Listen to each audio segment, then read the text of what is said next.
There is no finer a line than the one that separates failure and success.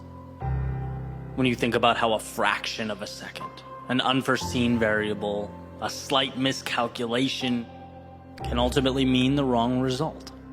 The one you didn't want, that dreaded word, failure. And when we see failure, we think, well, back to the drawing board. That wasn't it. We simply missed the mark. But what I'd love to point out is how so much of the time this isn't the case. Right? We erroneously judge our approach based on one outcome, one swing of the axe. The tree doesn't fall, so we blame ourselves and doubt the process. And it's like, I get it. No one wants to continuously jam a square peg into a round hole. It's the definition of insanity.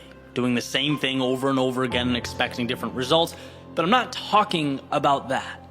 I'm talking about giving yourself a chance, not walking by the thing you need. And far too often, we tear it down to start over because we assume the approach is wrong when sometimes it's not the approach. Sometimes things don't work at first. Some things take a while. Sometimes it's just reps. And I started thinking about this a while ago. Last year, I saw this random statistic kind of halfway through the NFL season that said fourth down on 4th and 1, 4th and short, coaches decided to go for it 53% of the time. I think it was. That number might be slightly off, but right around there. The idea is that there's risk involved, which is what makes it a tough decision. And what I find interesting is that the decision to go for it on 4th and 1 ends up being one of two things. It's either creative, bold, and daring, or it's stupid, it's unnecessary and reckless. All depending on if they get that 1 yard. And hey, maybe they do. In which case, how great it was that they had confidence in their team. But maybe they don't. And then it's, hey, don't you understand your offense's limits, your team's limits? What are you doing? In both cases, the outcome determined whether the approach was the right one, regardless of how little differentiated the two. And I'm sitting here thinking, well, how does this apply to my life? How many times have I metaphorically gone for it on 4th and 1, didn't succeed, whatever it was? Let's say, my first YouTube video, since we're here, and I walked away at that point. Like, imagine saying, I put this video out, I didn't get the right outcome, so this isn't for me. As far as I can see, it's the same thing as a coach failing on 4th down and saying, you know what? I'm never going for it on 4th again. I mean, it's that irrational. Because as counterintuitive as it seems, you can't judge the value of a pursuit on one outcome. Sometimes you don't even need to change much, you just need to have the courage to show up again. And going back to YouTube, which I've talked about, before, the same thing has applied. It's like there are videos that I thought were great that are kind of buried on this channel, underperformed, and some I wasn't that excited about that did extremely well. I don't know why, but I do know that the approach was the exact same for both.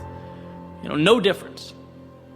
They did, however, get different outcomes, different results, and I just think, imagine if I assumed my approach was flawed because they're the ones that didn't meet or exceed expectations, right? That's why there's so much power in repetition.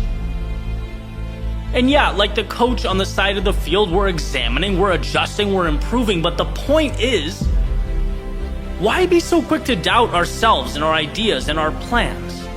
Because I do think to walk away from something you believe in after one bad experience is like that coach saying, no, 4th downs are not for me. There's a saying attributed to Thomas Edison. He says many of life's failures are people who did not realize how close they were to success when they gave up.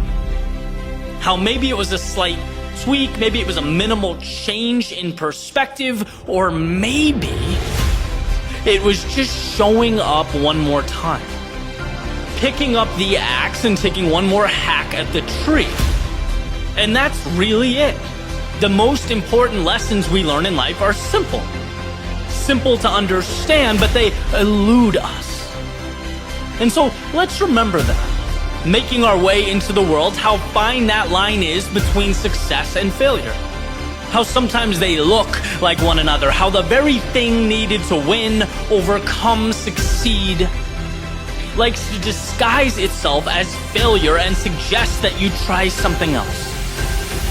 When in reality, you could be right there knocking at the door.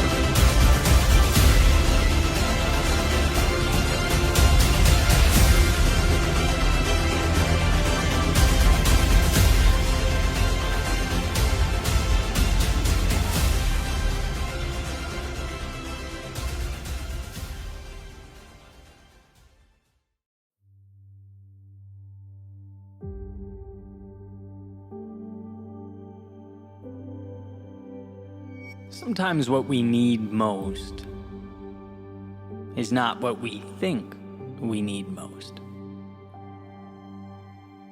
It's not that break we've been waiting for the universe to provide, or the answer we've been desperately seeking. No, sometimes we need only 3 words.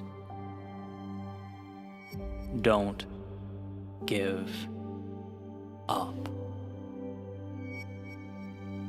Don't turn back now. And see, I know you want to. And that the meaningful thing, the right thing, requires we give all of ourselves.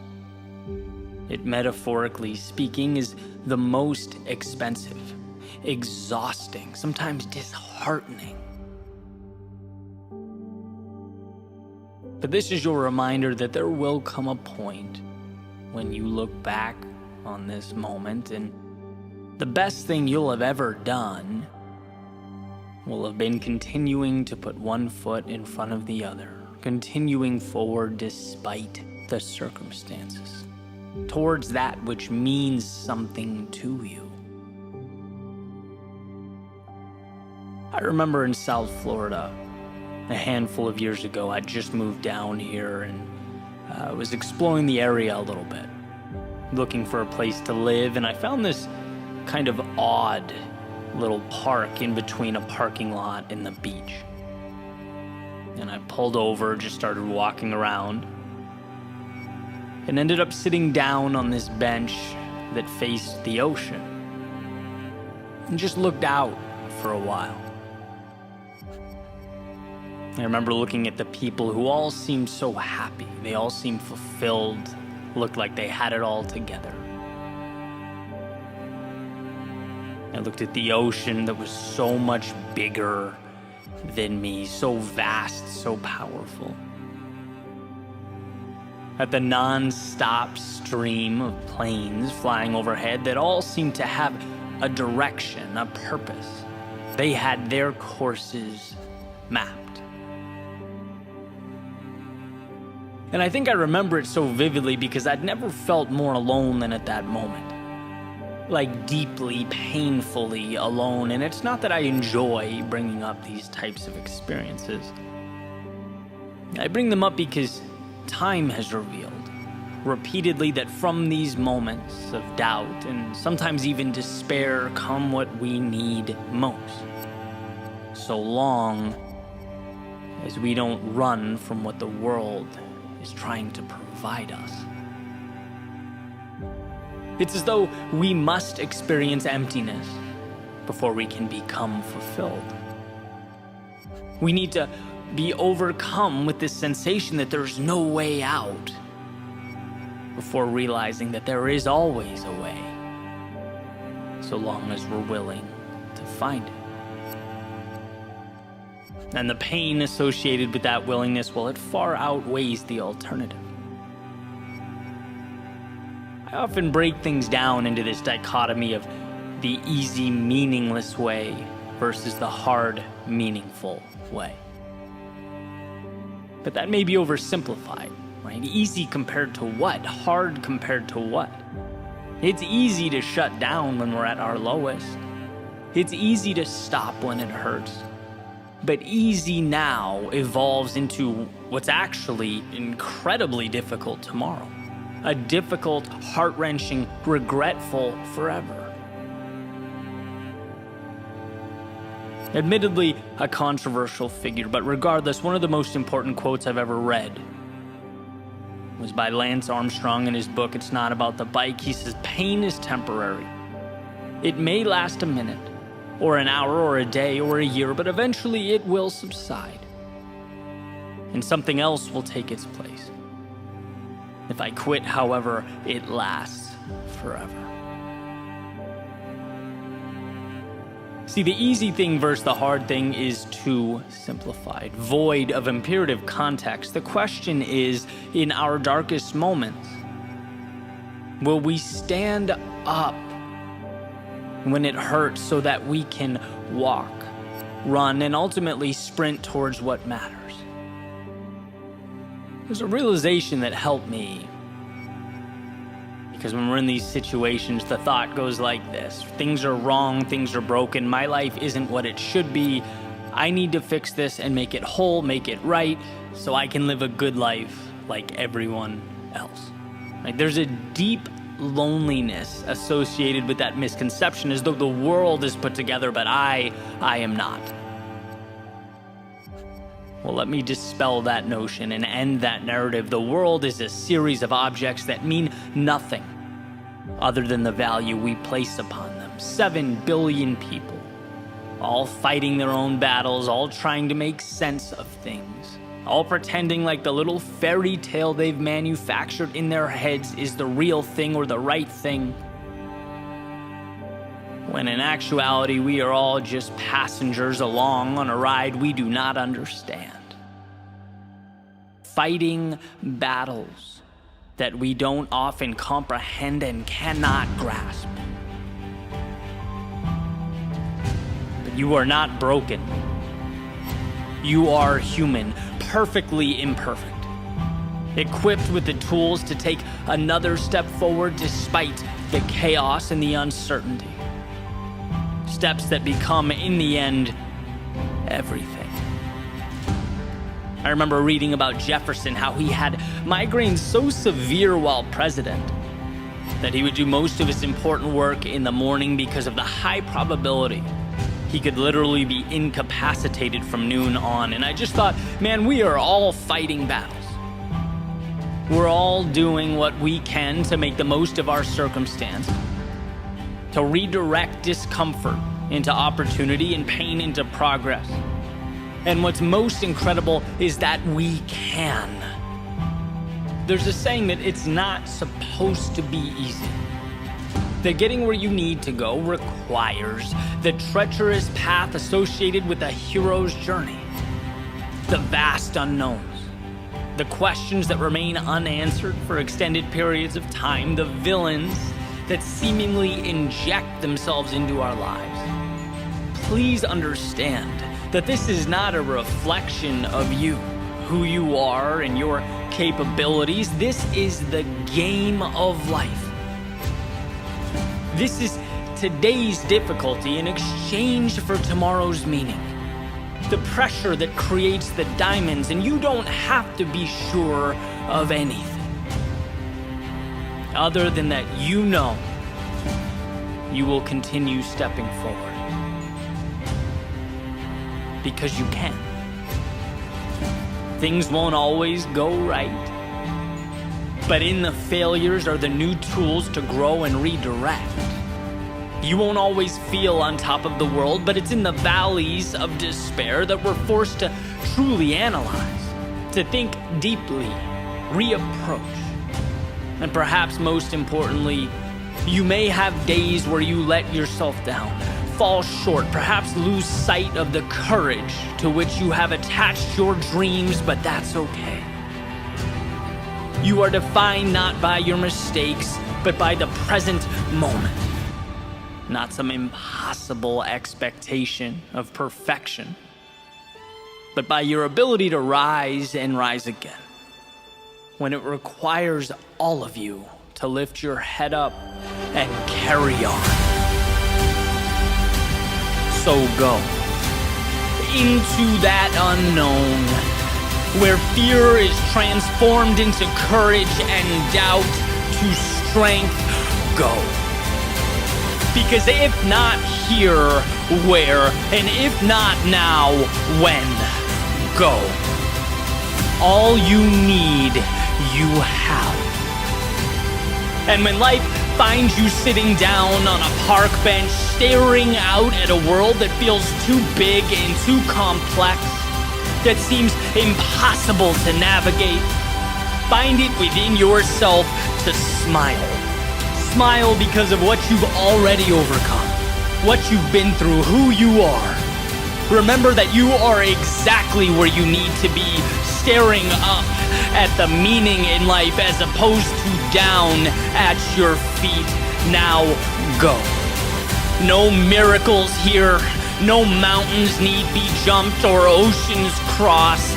But if you, one, step forward, and two, believe in yourself to put the pieces together as they arrive, there is nothing you can't do or be. There is no obstacle before you that is insurmountable. Just keep going. And sure, sometimes that's all we can do. But it also happens to be true that it is your greatest superpower to simply find a way to run if you can, crawl if you must, but find a way. Because deep down in your soul, the pieces are there. And it will be, at some point, as you look back, the greatest decision you've ever made.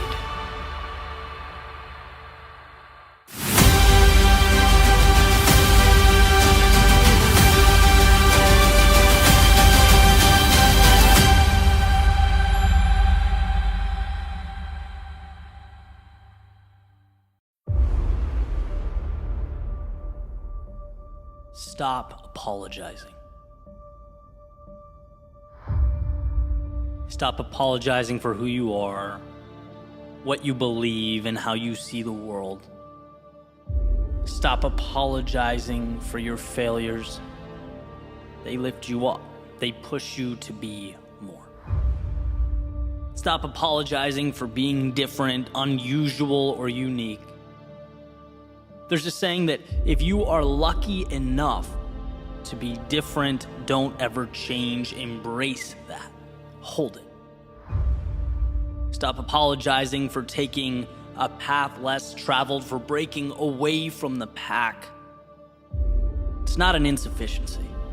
It doesn't mean you couldn't go their way. It means you have the courage to be yourself in a world trying to make you someone else.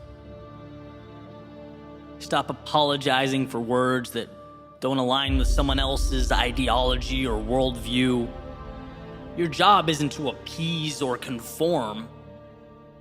It's to grab hold of what lights a fire in you and use it to brighten the world around you. Stop apologizing for your dreams. It's okay to not be content where you are.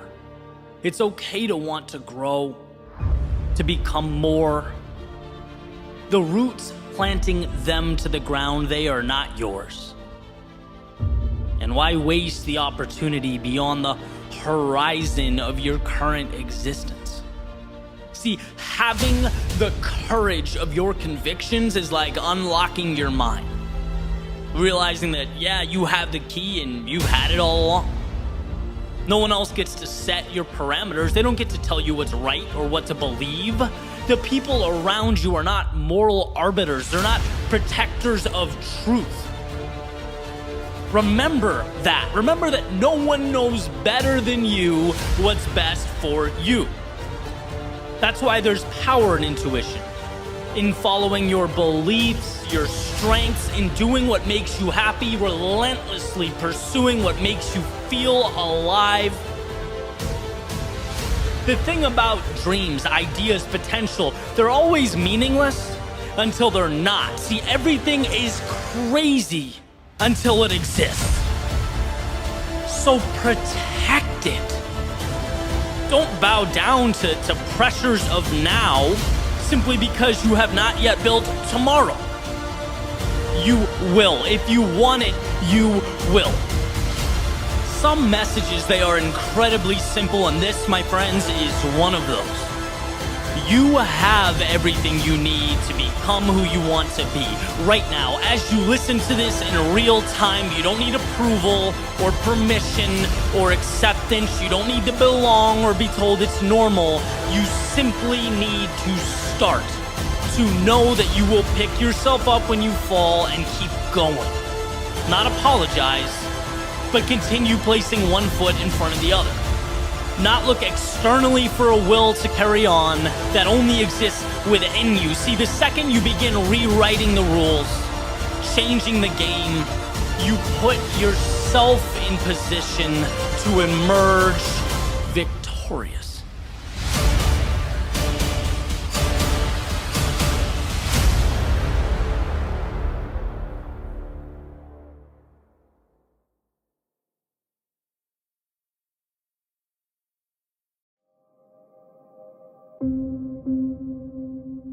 Of course they don't understand your vision. Of course it means nothing to them. It's how the world works. People need to see results, not ideas. They need to see to believe. In fact, everything you dream of, believe in, it needs to be carved into existence. And the important thing worth noting here is that it's not personal. It's not a reflection of you or your talent or your potential. The differentiator in life will always be one's ability to turn ideas into things. You have that power within yourself, literally to change the world as we know it. That's not a question. It's not even far-fetched. You're capable. But we need to spend less time feeling like we're owed something for that exhausted energy. The world is a tough place. It rewards value. And sometimes it takes way longer than we'd like to see a return on that investment. As James Clear mentions, you put an ice cube in a room at 0 degrees and you gradually turn up the temperature. You won't see it even begin to transform until you hit the 32-degree mark. That's not when the work began. It's not indicative of everything, but that's when the effects of the work become visible. And getting to that point is one of life's greatest challenges. It's hard to give everything for something you can't collect when you go to bed at night. It's hard to be that patient. The only way to break through the noise, to create something, is to fully, wholeheartedly believe in yourself. Believe in yourself to the extent that you can detach from the criticism. Detach from the facade of perfect lives on social media and the expectations you're immersed in. This isn't a race between you and the world. It's a battle of will between you and the voice that says there is no 32-degree mark. Removing that negativity, it's just as important as focusing on the positive. Dreams live at that intersection of belief and action, and I've always wondered what people think they're gaining by shouting about how important they are, the things they're doing, or their plans. That does nothing. You need to know what you're doing, and that's all. Words mean nothing. Ideas are empty. Respect is earned by adding actual value, by making a difference. So reallocate that energy into the gift you are giving to the people around you. That is a feat best accomplished with your mouth closed and your eyes open. Every day, every action unnoticed, effort unseen, it stacks up to create something that will truly change the world.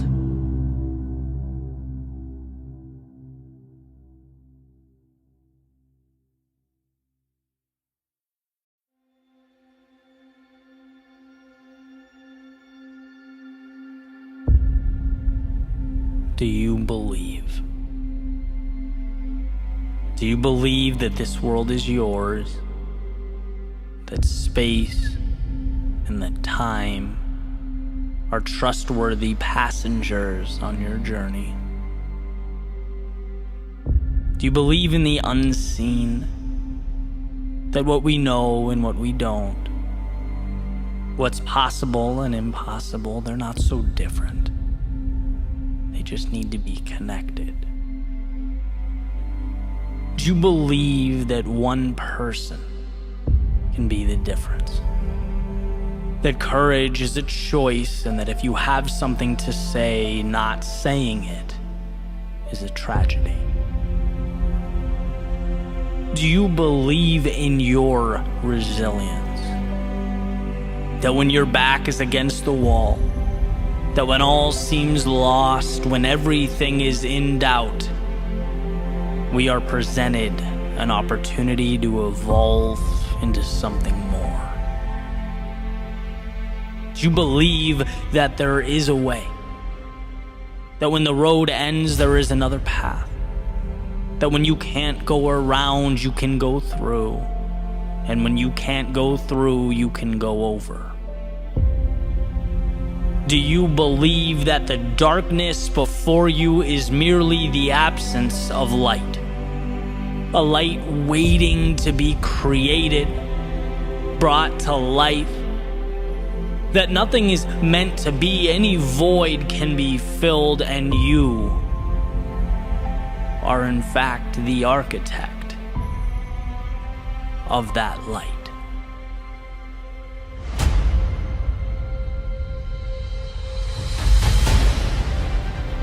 See, what you have before you, it's no easy path. It's not the simple one, or perhaps even the one you asked for, but it is in all respects yours. It may seem larger than you. Its uncertainties may make you question your decisions. Its complexity may prompt memories of simpler days, but none of this lasts. Because over your shoulder, what you've left behind will always tell a different story. Always remind you that you could have stayed home. You could have remained and accepted things as they were, dreamt about what might be. But rather than wait for time to expire and take your power into the ground like most ultimately do, you took to the sky. You let the stars, the infinite world beyond the horizon guide you, and as much as you decided to be here, this path chose you. It chose you to make something new where there was once nothing. To exchange breath for the first time with an atmosphere conducive to your greatness. You did not know it was there the whole time, and how could you have? It wasn't visible to any naked eye. It wasn't accessible to the common man, but it's here now because you said yes.